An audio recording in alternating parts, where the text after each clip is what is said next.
Allah 3 hari sebelum puasa dipanggil sama Abah Lutfi dan saya ditunjuk jadi sekretaris jenderal Petanesia, sebuah organisasi kebangsaan non politik yang khusus merestorasi budaya dan persatuan kesatuan.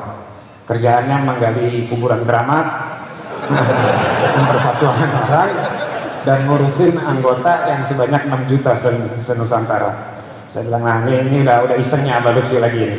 Mau tenang-tenang dikasih kerjaan yang lumayan, nggak pakai modal, nggak pakai gaji, suruh cari sendiri. Istri udah meremut-meremut, mas setiap hari saya jualin satu-satu. Tapi alhamdulillah ini berarti mau ada naik derajat. Alhamdulillah. Selanjutnya.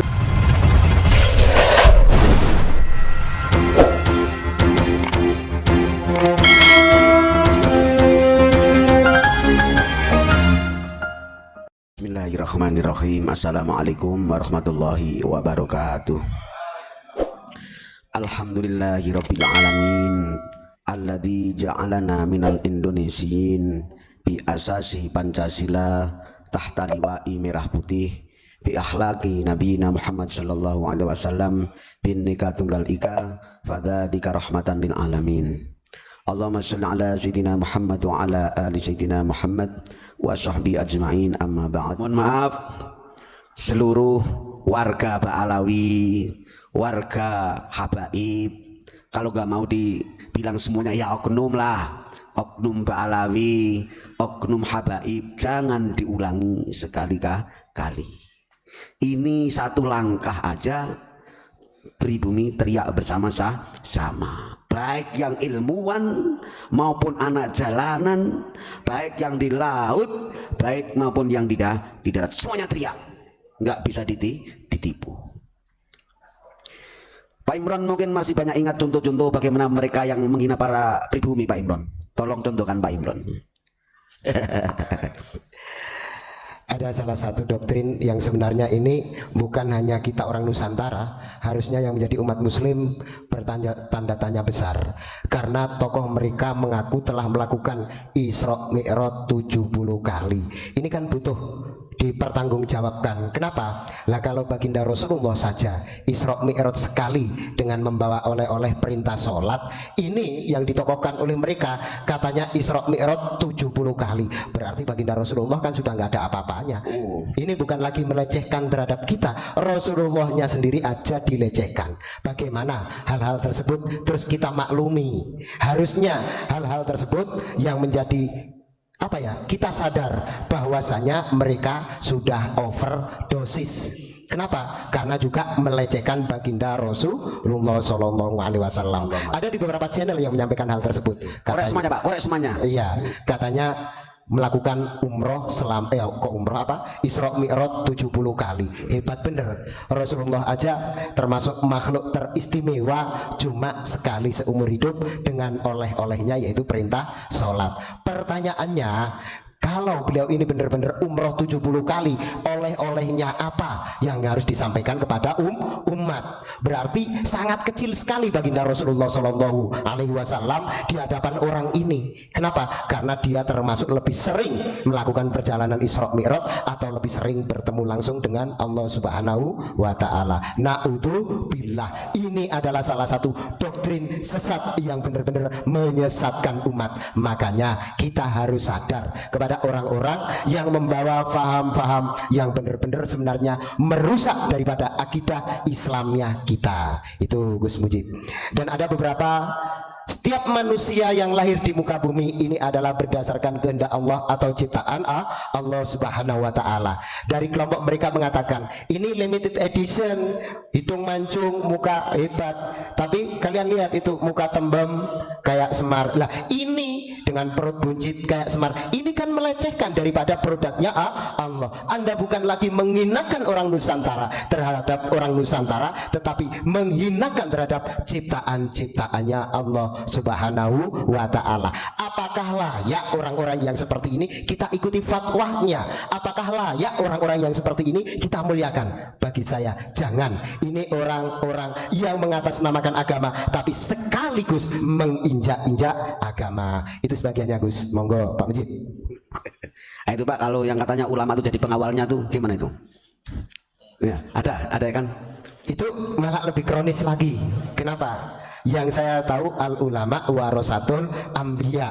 Jadi ulama ini adalah warisan daripada para nabi, bukan ulama menjadi pengawalnya tauhid itu. Maaf saya katakan tauhid. Kenapa? Karena beliau dengan lantang mengatakan negara kita adalah negara tauhid. Lah kalau ulama jadi pengawal mereka, bagi saya ya salah. Ulama warasatul anbiya, bukan pengawal para habib-habib. Ini laknat, ini benar-benar laknat. Nggak ada ceritanya di dalam sejarah ulama sebagai pengawalnya para habaib. Dipertegas Pak Mujib, saya kurang senang mendengar kalimat kalau ulama sebagai pengawal, atau lebih identiknya seakan-akan ulama adalah budak-budaknya para habaib. Monggo dipertegas.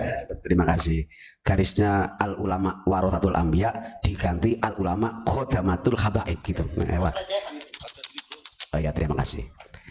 Kemarin Pak Mujib menyampaikan bahwa kenapa sekarang ramai kubu Wali Songo ibarat kubu Hasan Hussein dengan kubu Ba'alawi. Yang jelas kan gini, ini Pak Mujib kalau teriak jujur aja dikemanakan pribumi, betul nggak? Cuman kita ini alhamdulillah para beliau Wali Songo dengan sopan santun, akhlak etika di depan hingga bisa merangkul pribumi. Itu aja. Kalau Pak Mujib sekarang yang ada di pribumi ini duriyah dan mereka marah saya orang pribumi, betul nggak? Loh, cuman kemarin Pak Mujib ungkap dari mulai Jurhum.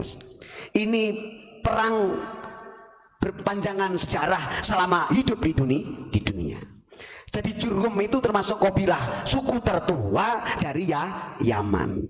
Dulu yang bikin gaduh di Makkah sebenarnya dikasih dispensasi oleh Nabi Ibrahim alaihissalam setelah perang penghancuran berhala. Itu dikasih dispensasi. Ayo kamu rawat itu Makkah. Cuman lama-lama ini kurang ajar, biadab, ingin menguasai, ambisius untuk menjadi penguasa. Akhirnya mau tidak mau Jurhum diusir kembali ke Yaman. Itu di era Nabi Ibrahim dan Ismail. Itu aja dengan bejatnya. Ini licik. Bahwa oke, saya diusir dikembalikan ke Yaman, saya tutup nanti air Zam-Zam. Dari air Zam-Zam itu Gus disembunyikan, pokoknya dilenyapkan sampai hilang. Makanya bukti Nabi kita sampai ketemu, ya kan? Loh, awal yang menutup Zam-Zam ini mereka suku Jurhum. Dari mana? Dari Yaman. Itu nanti ada harapan kembali suatu saat dia yang tahu, kan ada yang ngubur Zam-Zam. Bahkan harta yang berkaitan dengan Ka'bah itu ditimbun, bahwa nanti akan menjadi harta karun mereka. Maka pantas di era Abroha merebut kembali, mau menghancurkan Ka'bah.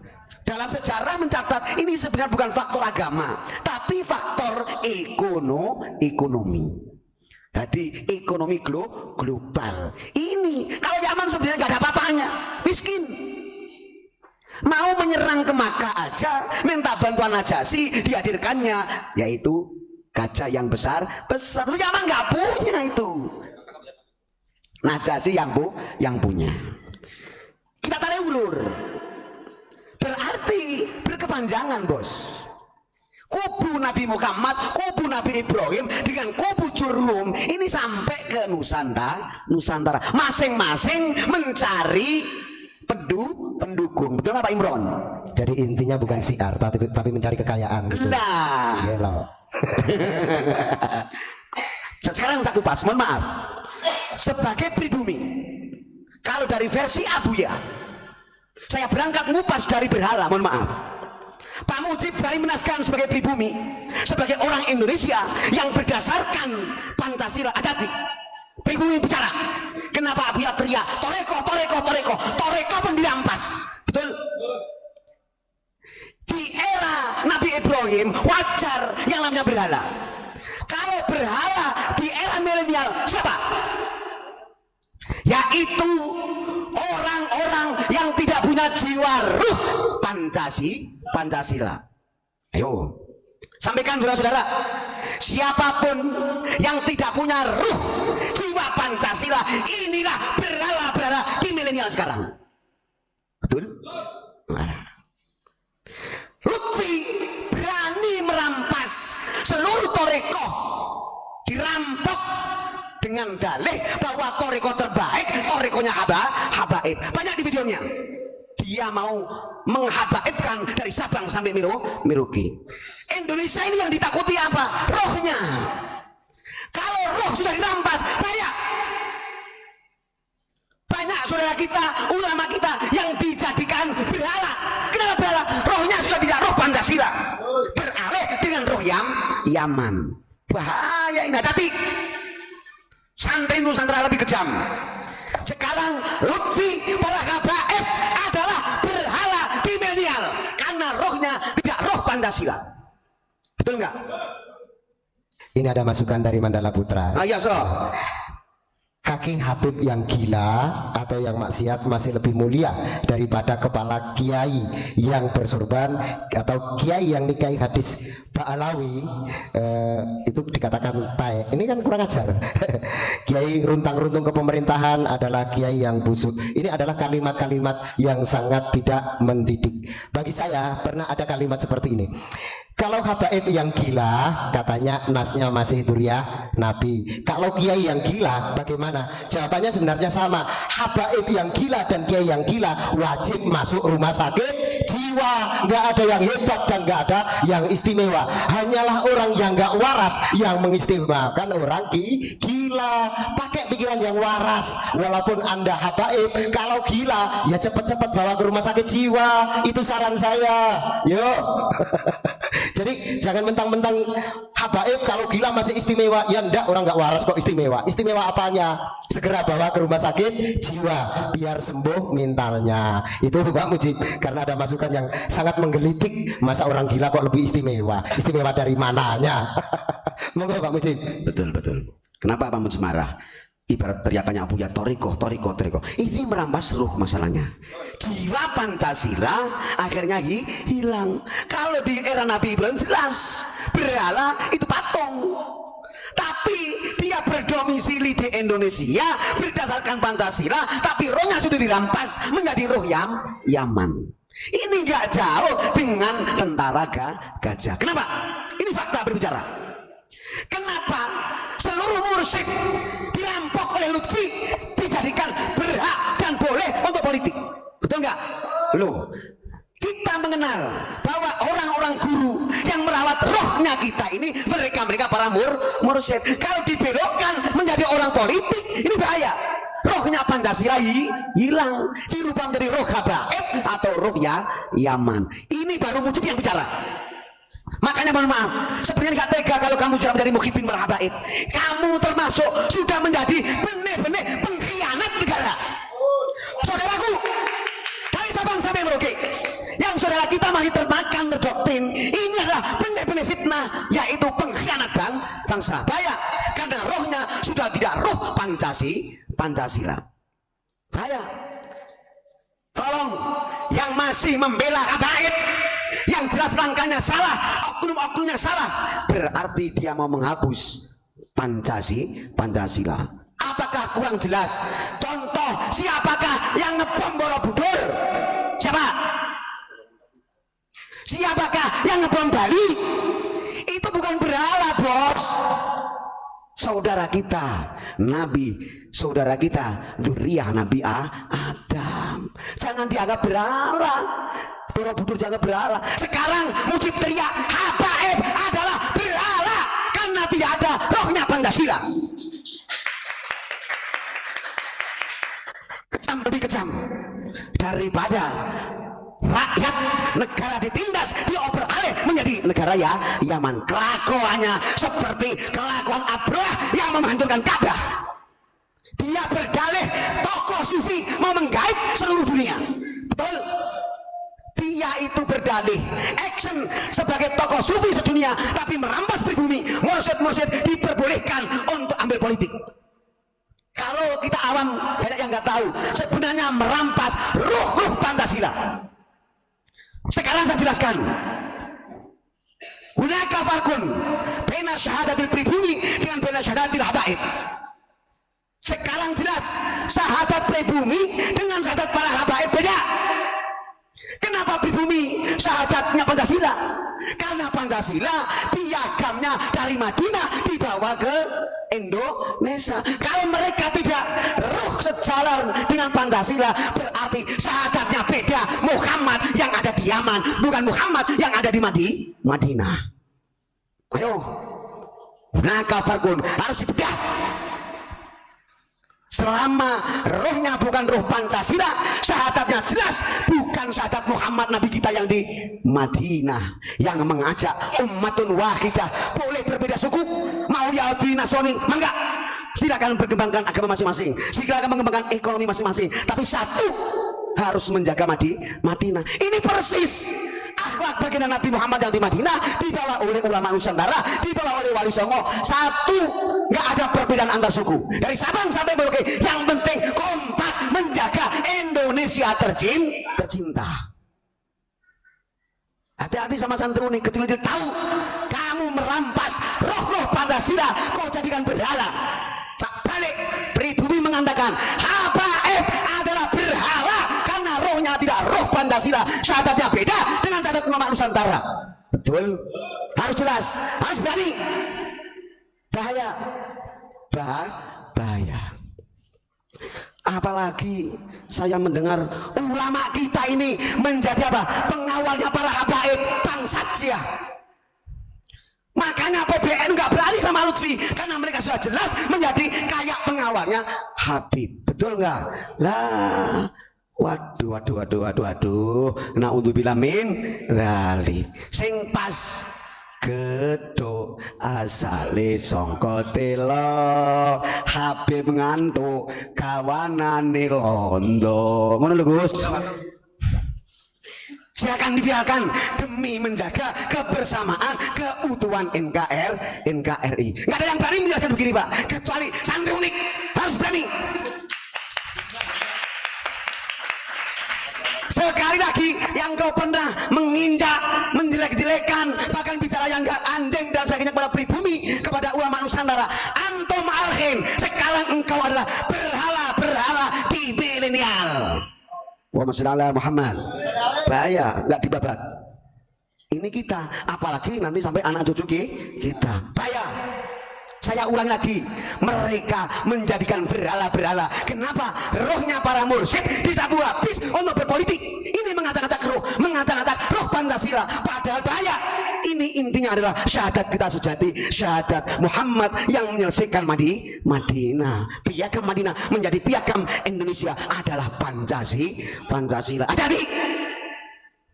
Bukti ada sahabat beliau nenggone Klaten, Mbah Lim, itu sampai bikin pondok pesantren Pancasila. Itu artinya apa? Hati-hati, satu saat ada syahadat yang beda. Ternyata sekarang bukti bukan syahadat Muhammad Madinah, tapi syahadat Yamani. Naudzubillah min dzalik. Sebenarnya apa? Bukan agama. Ini dulu masalahnya. Yamani ku miskin, jauh dengan negara kita yang besar, yang hebat, yang loh Cinawi. Mohon maaf. Kalau kamu berani menyampaikan orang Nusantara pribumi, kamu berarti bangsat, berani menghapus walakot karomna bani Adam. Ini satu ayat, tak ambil satu pucuknya aja. Wawu ini berbicara.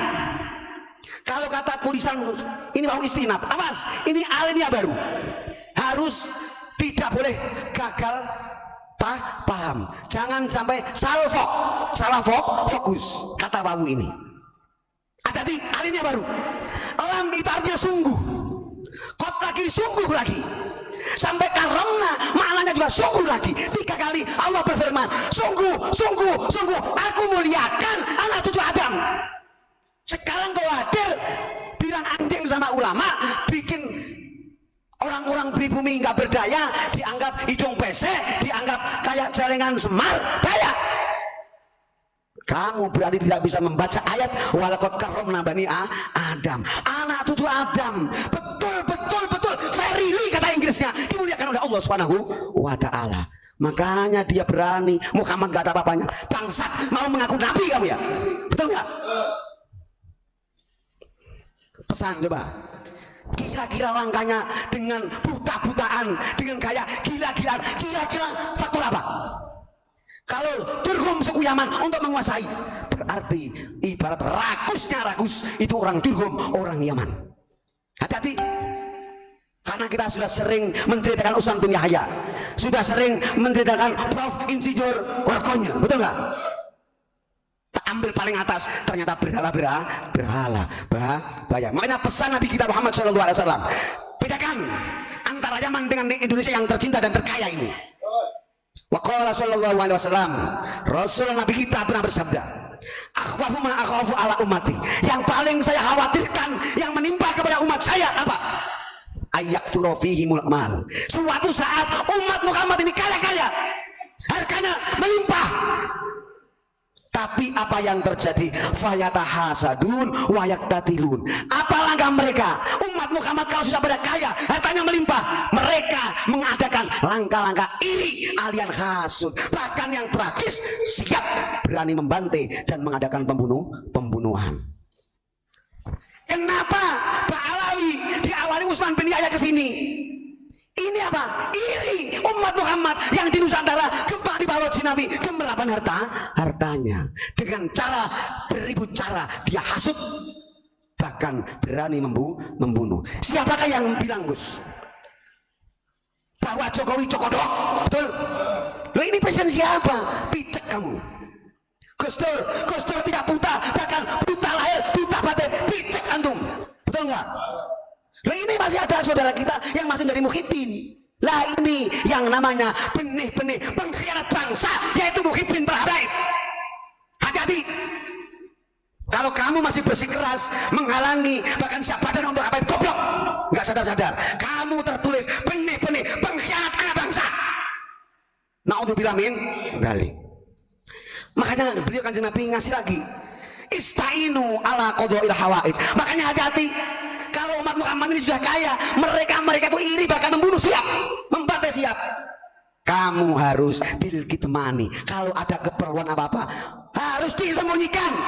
Saudaraku dari Sabang sampai Merauke, Pak Alawi, Habaib, jangan sampai tahu, tutup pintu. Karena mereka melangkah iri, bahkan siap membantai. Bahkan jelasnya yang nama istana kita, istana presiden, dibilang istana apa? Istana iblis. Bangsa nggak pesat, bangsa nggak sadar dia, nggak sadar. Istainu ala qada'il hawaij bil kitman. Ini Kanjeng Nabi wanti-wanti harus disembunyikan. Jangan sampai Lutfi wa Awani dan kannya sampai tahu hajat-hajat Indonesia. Bahaya. Harus tutup pintu. Iri dengan isinya yang ada di negara tercinta. Beliau menegaskan lagi, fa inna kulladzi nikmatin maksudun. Karena setiap sesuatu yang mempunyai kenikmatan pasti akan diiri dengan rasa iri. Pasti ada yang iri, pasti hasud akan datang. Kalau hasud dari saudara kita pribumi kayaknya jauh, betul enggak? Yang iri berarti imigran, para pendatang. Mohon maaf, ya. Saudara-saudaraku, mohon maaf, mulai sekarang grupnya Pak Alawi, grupnya Lutfi jangan sampai tahu hajat-hajat Indonesia, tutup. Karena mereka melangkah iri. Na'udzubillah min dzalik. Kata lagi, mungkin kurang jelas, diperjelas lagi baginda Rasul. Innalani amallah, sungguh kenikmatan Allah ada. Jelas ada musuhnya. Berarti grupnya Pak Alawi, Habaib, ada musuh kita yang berselimut. Na'udzubillah min dzalik. Hati-hati. Itu Pak Imronnya cukup ya.